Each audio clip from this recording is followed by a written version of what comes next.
G'day champions, I've had the K1 Max for a couple of months now and I think it's time to talk about my thoughts. Is this beast really worth the money? I mean, the fact I've got my own Deadpool helmet now, that should probably answer your question. But let's talk about it anyway. So I've been working with the K1 Max now for a couple of months, and since I've had it, I have been pretty much printing round the clock. And as you can see by this table in front of me, I have done all different sorts of prints. I've worked on helmets like this one where they have absolutely no post-production at all. This is how they come straight off the printer. I've printed functional pieces like this. This is a mask for me to wear while I'm on my motorcycle so the bugs and stones don't smash me in the face. I've printed pieces like this guy who was printed in a number of pieces and all in one color. I had to then glue him all together, paint him, and I am absolutely stoked with the results on this one. Mjolnir here was very much the same. He was printed in a number of different pieces. I stuck all of those together and then painted them. There are also a number of pieces I've done that aren't here in front of me right now. So how have I been hang on. This thing is massive. Check that out.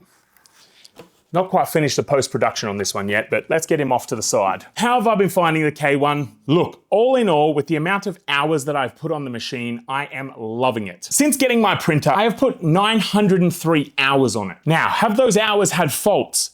Absolutely. Those hours have included failed prints, frustrations, and wasted filament. But this is a learning curve. As I said in the unboxing video of that K1 Max, I was a complete novice. Unboxing that machine was the first time I had played with a 3D printer in person. So when I say 3D prints like this make me proud, you can see why. I'm coming from nothing. Is the K1 Max something that I would recommend? Yes. Yes, 1,000 times yes. I think the K1 Max has a perfect balance. It is extremely automated and does a lot by itself, which is fantastic for beginners, but it has more advanced options there that you can access if you want to. I've joined a number of 3D printing groups over the last 4 months, and everyone from novice to expert is using a K1 Max. The K2 actually just recently got released, which is pretty exciting as well. There's bugs, there's shipping issues, there's firmware issues, absolutely, but every single product has faults. Now, I only highlight this fact because there are a resounding number of negative reviews for this machine, and I just don't understand where they're coming from or why they're so bad. Because I have not experienced anything negative enough about this machine to not tell you it is worth buying if you're interested in 3D printing. I run my K1 Max with the Creality filament dryer on the side that feeds directly into the extruder, and with the ability to have a heated chamber in here, you can print a number of different types of filaments. I think my biggest qualm with this machine at the moment is no matter what I do, it does a full calibration at the start of every single print. That's not necessarily a bad thing, it's just a time thing for me. But even when I select to turn that off, the machine still runs a full calibration. There is a huge number of upgrades you can print for this machine. One of the biggest focal points is these hinges on this door here.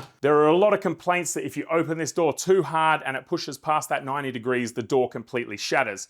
As you can see, I have not had that problem, but with my setup, I wouldn't benefit from hinges that went further than that 90 degrees anyway, because my shelving unit is right here. One upgrade I have printed for this machine is a riser for the top. And this was more about controlling the temperature inside and making sure it doesn't get too hot for PLA, because this riser has air vents on all sides that you can leave open. Before I printed this, I was leaving the top off. And that is just through recommendations from people on forums that PLA performs better if this door's left open and the top's left off. But other filaments like it to be kept extremely hot inside this chamber, hence the reason we can close it up and really manage the temperature inside. Now, personally, I've had absolutely no regrets buying this printer. Oh, this is my credo. No regrets. You have no regrets? Not one?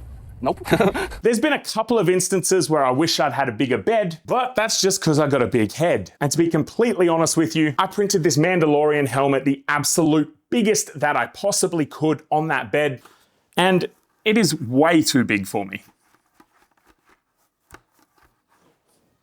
So the 300 by 300 by 300 bed is absolutely adequate to print a mask to fit a Sasquatch size head. Now, the ability to change colors of filament during the print was something that I didn't really think I needed. But as I have been progressing along this journey, it is something that I am finding more and more that I wish I had. That is absolutely no fault of this machine though. I knew that this did not have a multi-filament function when I purchased it, but I chose this one for the bigger bed. That was more important to me than the ability to change color. With the release of the K2, however, that does have the option to run 4 different filaments at once, which would allow me to print something like this as you see it now and not have to paint different parts of it, or print something like this as a single print and not as two separate prints that I glued together. That is starting to get appealing. But regardless of that, still very happy with this. If you are looking to get into the 3D printing game, I would highly suggest this machine. I would imagine that it's significantly dropped in price now since the K2 came out as well, which is a huge bonus. It is very much a plug and play printer. You plug it into the computer, you download Creality Print Slicer, and you hit go. There is plenty of advanced functionality in the machine. You can root the machine and change the software. You can run a different slicer to give you more options. It really is up to you. As I used to say in my days of being an illusionist, reality is defined by the limits of your imagination. And I really think with this machine, if you can imagine it and you can design it in Fusion 360 or a program like that, and you can create it with this and make it a reality. I know I am thrilled to have this in my workshop, and I'm absolutely thrilled to be able to take you guys along with me on this journey so we can go from novice 3D printers to